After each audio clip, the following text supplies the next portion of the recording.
Magandang araw!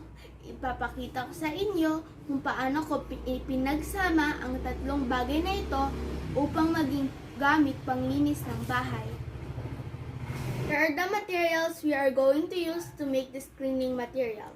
First, you have a back scratcher, a paint roller, and a masking tape.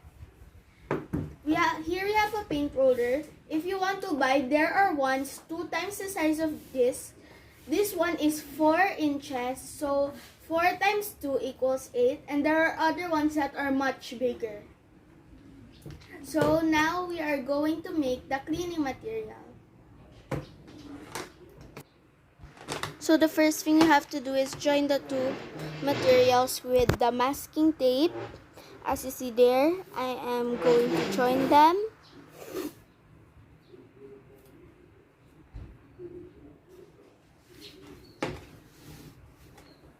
We have to use very sturdy masking tape so that it won't break while we're cleaning. As you see, I'm making sure it is well covered with masking tape so that it's very sturdy. This is our finished product. Now, I'm going to show you how we are going to use it to clean. Maaari natin itong gamitin upang linisin ang mga alikabok at agyo sa ating kisame at sulok-sulok ng ating tahanan.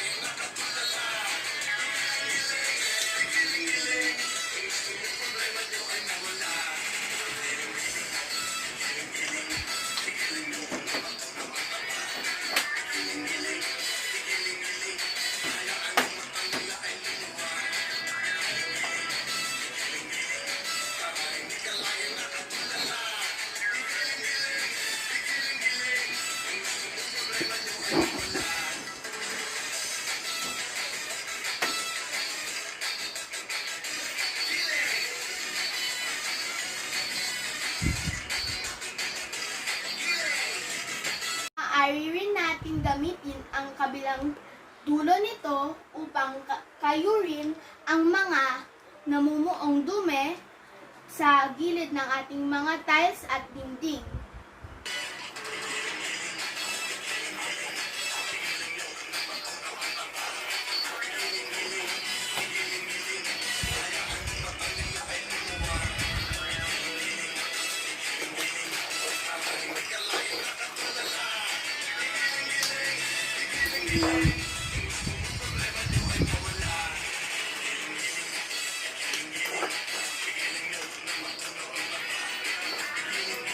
Ay nyo rin itong gamitin upang linisin ang iyong mga bintana.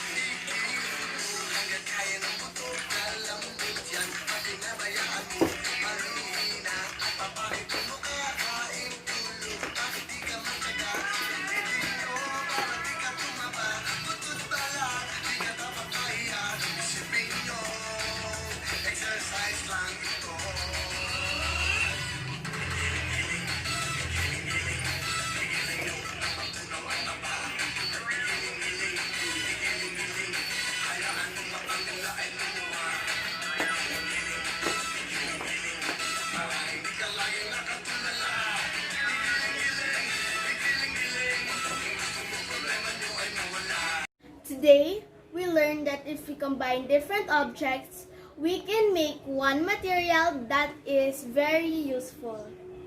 I hope you enjoyed. Thanks for watching. Bye!